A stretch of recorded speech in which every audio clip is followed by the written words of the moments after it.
my name's John, and I'm here at PC Gamer Weekender with Wendy from Muse Games. And we're going to talk a little bit about Guns of Icarus Alliance. Yes, that's correct. So, Guns of Icarus Alliance is the complete and whole standalone game and steampunk airship combat experience that is full with a PvP and a PvE aspect and an ongoing war between 6 frying factions.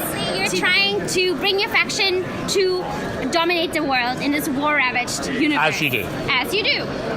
So the idea behind it was that Guns of Icarus Online was the game that we could make in 2012, but not the game that our player base deserves in 2017.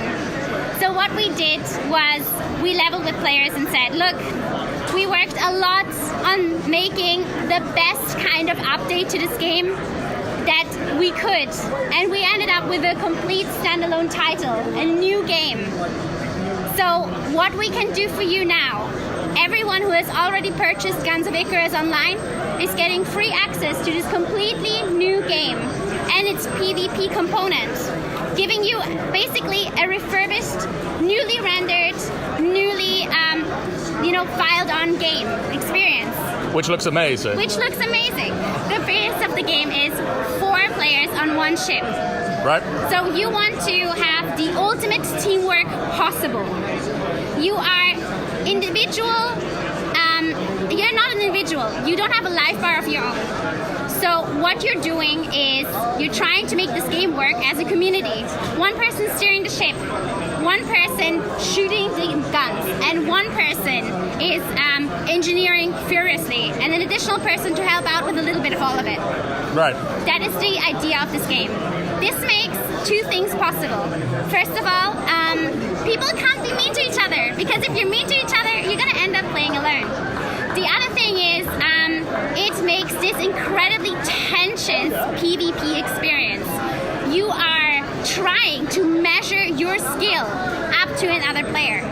And in PvE, we invented an entirely new pathfinding AI that will react to your team's success and your failures, making every match and every 6 of these game modes a unique experience, depending on the ship, your flying style, your crew layout, everything.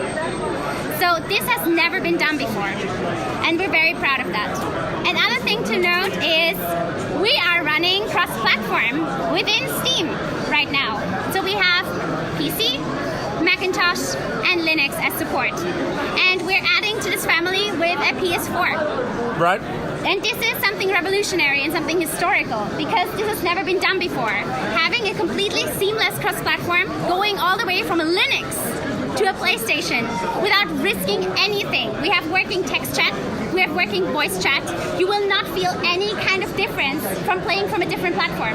And at PC Gamer, I think it was so important to bring this component here, because we all have this one player in our group that doesn't understand that PC is Master Race. And you know what? We love that friend, and we want to support our friends. Sorry for them. Yeah. So we want to make it possible for you to alternate between your PC and your console experience without having to sacrifice any of it. And awesome. That, I think, is the core of how we're going to be in 2018. That's the short. The game looks amazing. Thank you so much. I'm really looking forward to 5.5. diving back into it. Yeah. Back into it. When was the last time you played?